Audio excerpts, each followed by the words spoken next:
2018, 2022 ஆண்டுகளில் மருத்துவ படிப்புகளில் சேர்ந்த 24,330 மாணவர்களில் மிகவும் பிற்படுத்தப்பட்டோருக்கான 20% இடஒதுக்கீட்டில் 4,873 பேர் தேர்வாகினர்.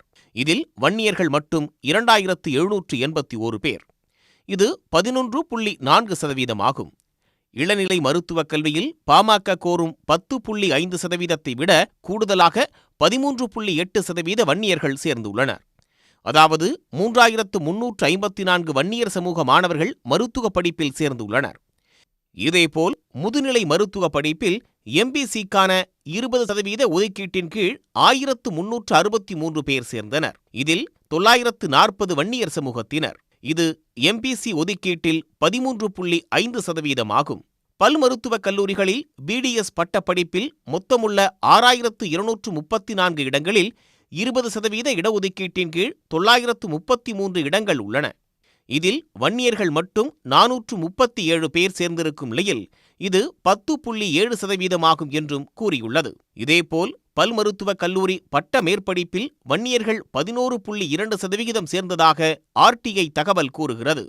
டிஎன்பிஎஸ்சி குரூப் 4 தேர்வுகள் மூலம் 2012 முதல் 2022 ஆண்டு வரை மொத்தமுள்ள 26,784 இடங்களில் வன்னியர்கள் 5,215 பேர் நியமனம் பெற்றதாகவும் இது 19.5% என்றும் புள்ளி விவரம் கூறுகிறது. இதேபோல் குரூப் 2 தேர்வுகளில் மொத்த நியமனங்களில் 11.2% வன்னியர் சமூகத்தினர் நிரம்பியுள்ளனர். காவல் உதவி ஆய்வாளர் பணியிடங்களில் 2013 முதல் 2022 ஆண்டு வரை 10.5 விழுக்காட்டை விட அதிகமாக வன்னியர்கள் 17% பேரும், முதுநிலை ஆசிரியர்கள் நியமனத்தில் 17.5% இடங்களும் வன்னியர்கள் பெற்றிருப்பது தெரியவந்துள்ளது.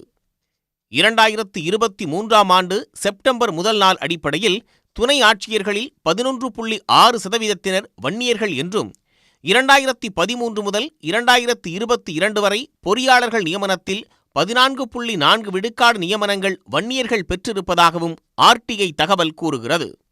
இதன் மூலம் 1989 கலைஞரால் கொண்டுவரப்பட்டு முதலமைச்சர் மு.க. ஸ்டாலின் அரசால் இன்றும் நடைமுறைப்படுத்தப்பட்டு வரும் மிகவும் பிற்படுத்தப்பட்டோருக்கான 20% இடஒதுக்கீட்டின் கீழ் வன்னியர் சமூகத்தினர் அதிகமாகவே பயன்பெற்று வருகின்றனர்.